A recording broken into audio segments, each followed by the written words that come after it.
Минавайки през таблетите и смартфоните на Acer, съвсем набързо подобрените Aspire S7 и новата R7 версия, които вече сме показвали в ревюта и клипове на Laptop.bg.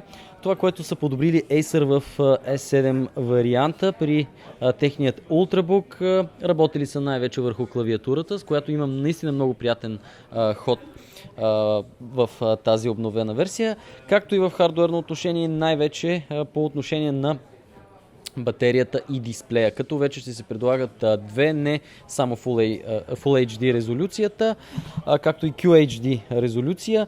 Това, което традиционно ни предлага варианта SSD, както и по-дълъг живот на батерията, не само заради Haswell платформата, която вече се използва тук, но и заради подобрен капацитет от страна на Acer.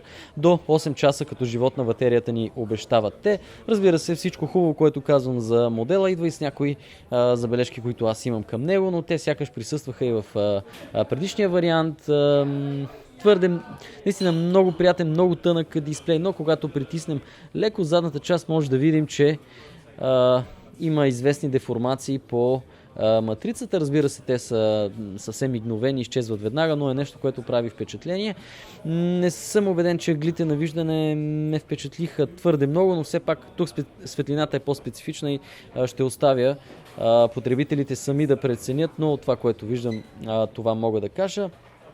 Преминавайки към R7 версията, най-вече работа върху отново процесорното поколение Haswell на Intel, което е въведено тук, възможности за повече RAM и традиционно имаме по-добри дисплей, поне според мен спрямо Ultrabook версията, както и подобрен химикал за писане или стилус, който вече ни позволява далеч по-лесно да работим с операционната система и компютъра като цяло. Запазена е, меко казано, странната позиция на тъчпада, запазена е и така наречената Hazel Panta, която отново притежава своя интересен магнитен ефект, който виждате, ви позволява да закрепите по-лесно метални елементи, защо не и кламери, ако трябва да работите в офиса си.